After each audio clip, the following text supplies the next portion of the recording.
그래서 우리가 이렇게 중요한 사람인데, 그렇다면 이제 교사는 어떤 사람인가? 하나님이 우리가 이렇게 중요한 사람이라고 우리를 부르셨는데요. 그렇다면 우리 교회학교 선생님은 어떤 사람인가? 우리가 이 부분에 대해서 한번 좀 생각을 해볼 필요가 있는 것 같아요. 선생님은 어떤 사람인가? 도대체 나는 어떤 사람이고 내 정체성은 무엇인가? 이 부분에 대해서 알아보려고 하는데요. 그 전에 우리가 한번 생각해 볼 게 무엇이냐면, 여러분 가장 기억에 남는 선생님이 누구신가 한번 우리가 생각해 볼 필요가 있습니다. 내가 가장 기억에 남는, 나에게 있어서 가장 기억에 남는 선생님은 누구신가?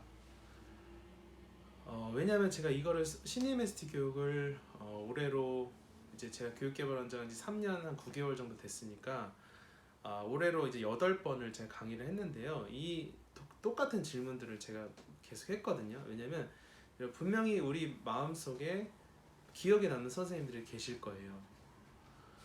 그리고 대부분 이제 좋은 기억을 가진 선생님들에 대해서 선생님들이 얘기를 하셨지만, 뭐 안 좋은 기억이 있는 그런 선생님을 얘기하는 선생님도 계셨거든요.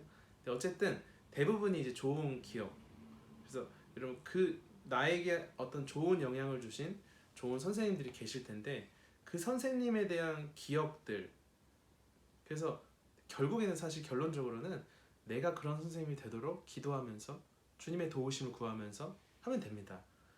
그런데 그 가장 근본적인 이유가 다들 있더라고요. 사랑을 첫 번째는 이 사랑을 가지고, 나에 대한 관심과 사랑을 가지고 나에게 정말 내 인생에 있어서 큰 도움을 주셨던 분들이 대부분 내 기억에 많이 나는 선생님이었는데, 여러분도 한번 생각해 보셨으면 좋겠고, 그렇다면 이제 이런 기억을 가지고 교사란 과연 어떤 사람인가? 교사는 어떤 사람이 바로 교사인가? 이 정체성, 우리가 과연 누구인가? 그 부분에 대해서 한번 알아보도록 하면요.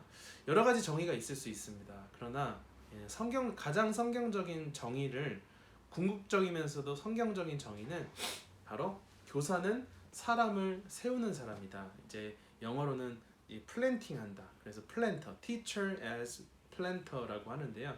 사람을 세우는 사람이다. 그래서 아까 우리가 읽었지만 주님께서 우리를 교사로 삼으신 이유가 뭐냐면, 예배소서 4장 11절 12절도 그리스도의 몸을 세우려 하심이라. 그리스도의 몸은 사실은 우리 아이들이거든요. 한 명 한 명, 우리 성도를 말해서 우리로 교회학교로 말하면 우리 아이들을 말합니다. 그래서 우리 아이들 한 명 한 명을 그리스도 안에서 정말 완전한 사람으로, 주님 보시기에 완전한 사람으로 세워가는 그런 사람이, 사람을 세우는 사람이 교사고요.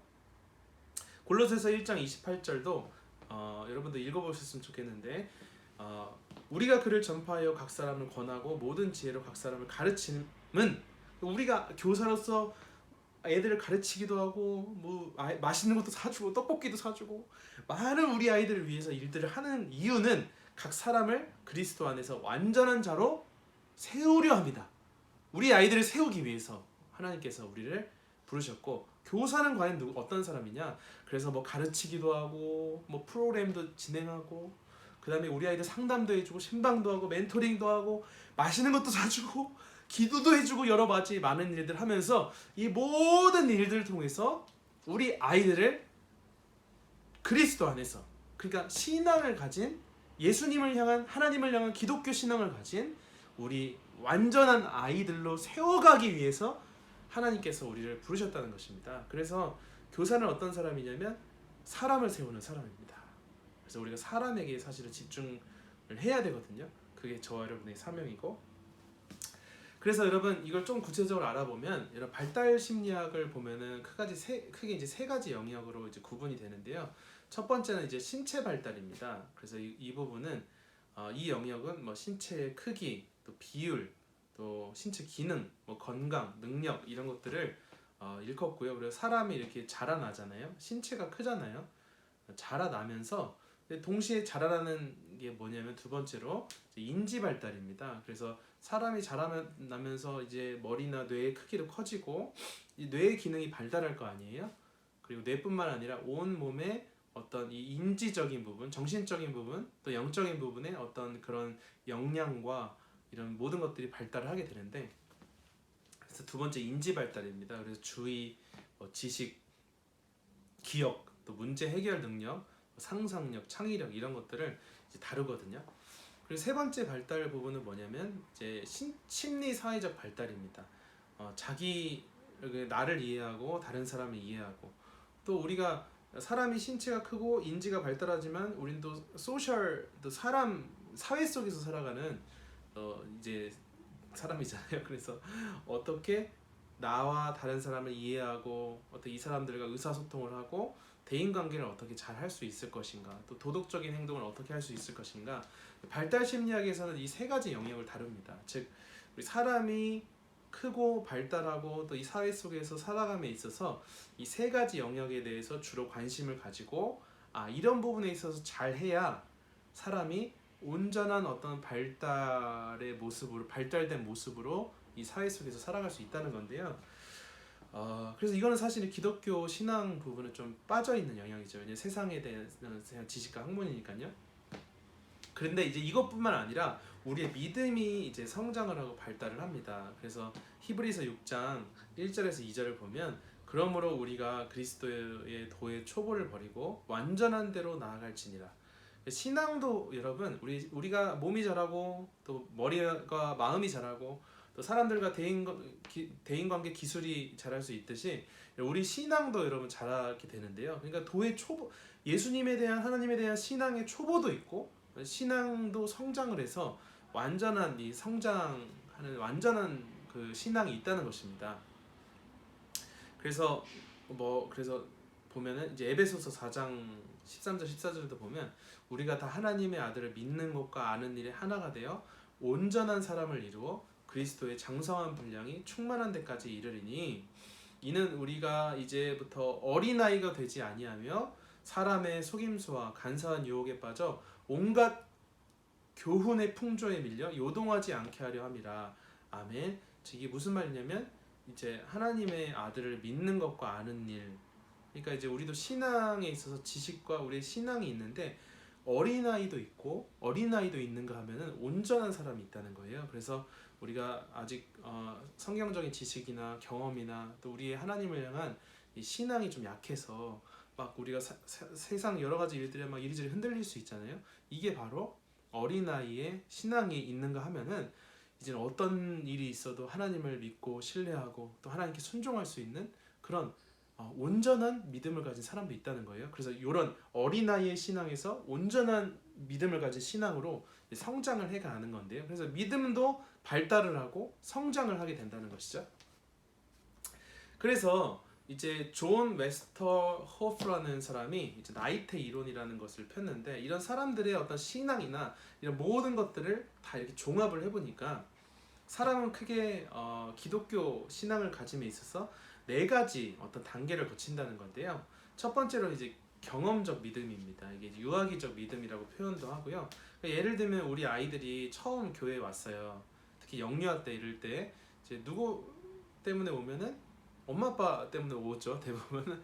근데 이제 예를 들면 그때 이제 교회에 왔더니 유치부 유아부에서 너무 잘해줘요, 사랑해줘요, 선생님들이 사랑해주고 잘해주고, 그러면 우리 아이들은 교회란 좋은 곳이구나, 또 교회를 통해서 배우고 뭐 찬양도 하고 그러면서 배우는 이 하나님은 좋은 분이시구나, 이런 것들을 이제 다른 사람들을 통해서 배우게 된다는 것입니다. 그래서 이게 바로 유아기적 믿음, 경험적 믿음이라고 하고요. 이건 나이가 많을 때, 나중에 장년이 돼서 성인이 돼서 우리 기독교 신앙을 가지게 돼도 비슷합니다. 왜냐하면 대부분 우리의 자발적으로 올 수도 있겠지만 대부분이 누군가를 통해서 교회를 오고, 또 처음 겪는 이 교회 문화 속에서 예배도 드리고 사람들과 어울리면서 잘해주시잖아요. 특히 이제 새신자 때는 되게 잘해주잖아요, 교회에서. 그래서 이 기독교 신앙이란 게 이런 거구나. 하나님, 그래서 그걸 통해서 하나님이 투영이 돼서 하나님이 이런 분이시구나, 이런 것들을 이제 알게 된다는 거죠. 또 이게 기독교 신앙, 자신의 신앙에 있어서 믿음의 기초를 이룬다고 합니다. 근데 이제 조금 시간이 지나면 가입적 믿음인데요. 우리 아이들로 말하면 아동기나 청소년 전기의 믿음이고, 그때는 이제 막 그룹에 막 이렇게 휩쓸릴 수가 있습니다. 예를 들면 우리도 교회 처음 오면은 이렇게 어디 공동체에 소속이 되잖아요. 그래서 거기 같이 신앙생활도 하고 수련회도 가고 예배도 드리고 하면서 주변 사람들이 막 이렇게 기도의 시간에 막 열심히 기도하고 하네요. 그럼 나도 뭐 따라하게 되잖아요. 저도 이제 청년 때 예수님 만나가지고 막 그때 뜨겁게 신앙생활 했는데 막 사람들이 열정적으로 수련회 갔을 때 기도하다 보니까 저도 막 따라서 막 열심히 했었거든요. 그렇게 다른 사람들과 공동체에 이끌려서 하게 되는, 그러다 보면 막 이렇게 신앙적인 체험도 많이 하고, 저도 그래서 약간 신비적인 체험들도 주로 청년 때 많이 했던 것 같아요. 그래서 이제 이게 바로 가입적 믿음이다. 사람이 교회에 오고 또 이제 신체적인 발달을 하면서 모태 신앙을 전제로 했을 때 보통 이런 순서에 의해서 신앙이 성장해 간다는 거죠. 또 이제 나이테 이제 나무가 자라듯이 또 세 번째는 뭐냐면 탐구적 믿음입니다. 그래서 다른 사람들을 통해서 사랑도 받고 뭐 설교도 들으면서 아 그렇구나 그렇구나 하면서 또 기도도 하고 이런 체험도 하면서 신앙이 자라갔어요. 그런데 이제 어느 순간 이게 온다는 거죠. 아 내가 이렇게 열심히 교회도 다녔고 이렇게 하는데 도대체 내가 믿는 믿음, 신앙이 무엇인가? 여러분 이런 어떤 물음이 이제 온다는 거죠. 전 이게 고등학교 3학년 때 왔어요. 모태신앙으로서 열심히 18년, 19년 동안 이렇게 열심히 교회 다녔는데 내가 믿는 하나님은 도대체 무엇인가? 그때까지 주로 부모님이라든지 다른 이유에 의해서 교회를 다녔다면 이제는 이제 내가 믿었던 신앙, 이 교회에 대해서 더 깊이 탐구하고 알고 싶게 되고, 그래서 이제 제 믿음을 이렇게 하나님 앞에서 쌓아갔던 거죠.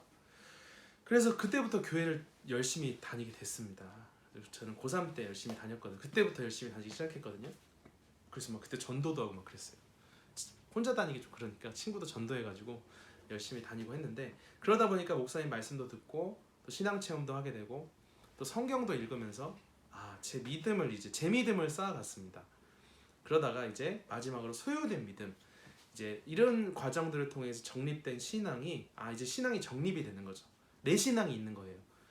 저는 이런 과정이 이제 20대를 지나 30대 초반 정도에 제가 신앙이라는 것이 이런 거구나. 진짜 하나님 살아계시고 또 저의 믿음, 나만의 믿음 이런 것들이 이제 소유가 됐습니다. 물론 사람이다 보니까 순간순간 흔들릴 수 있죠. 그러나 이런 내 정립된 믿음을 가지고 하나님이란 분이 이런 분이시고 또 예수님 이런 분이고 내가 이 믿음을 가지고 살아야겠구나, 이런 내 정립된 믿음이 있다는 것입니다. 그래서 이게 보통 모태신앙의 경우에는 유아기, 또 아동 청소년기, 또 청소년 후기, 청년기 이런 식으로 발달을 하고, 이게 작년이 돼서 교회에 오신 분들도 이런 이제 순서에 따라서 신앙이 발달하게 된다. 이게 바로 존 웨스터호프의 나이테 이론인데요. 어쨌든 사람은 이렇게 신앙이 성장한다, 발달 단계가 있다 이라는 것입니다.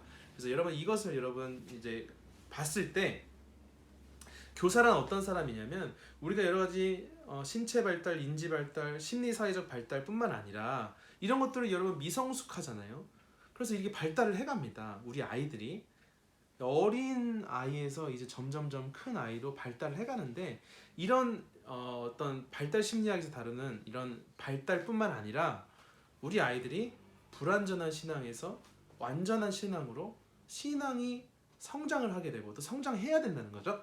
그래서 그때에 바로 우리 선생님들이 중요한 역할을 하는데, 그래서 하나님이 내게 맡기신 아이들이 미성숙에서 발달할 때까지, 또 불완전한 신앙에서 온전한 신앙으로 성장할 때까지 우리 아이들을 세워가는 사람들이 바로 선생님이다라는 것을 우리가 알 수가 있습니다.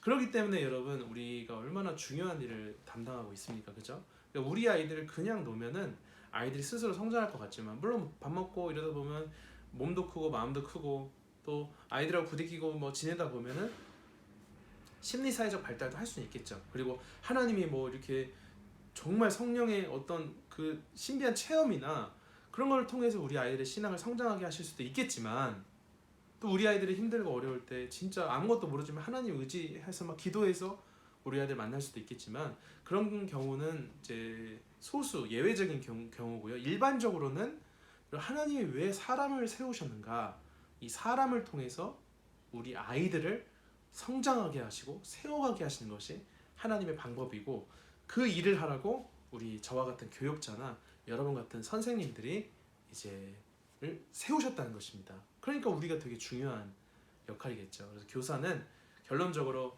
이제 오늘 1강 이제 하고 잠깐 쉴 건데요. 예, 교사는 어떤 사람이냐? 바로 우리 아이들을 세워가는 사람이고, 이 일을 주님께서 저와 여러분에게 맡기셨기 때문에 선생님이 얼마나 중요하신 분인가 라는 것들을 다시 강의를 통해서 저도 그렇고요, 여러분도 새로 정립하고 또 마음에 새겼으면 좋겠습니다.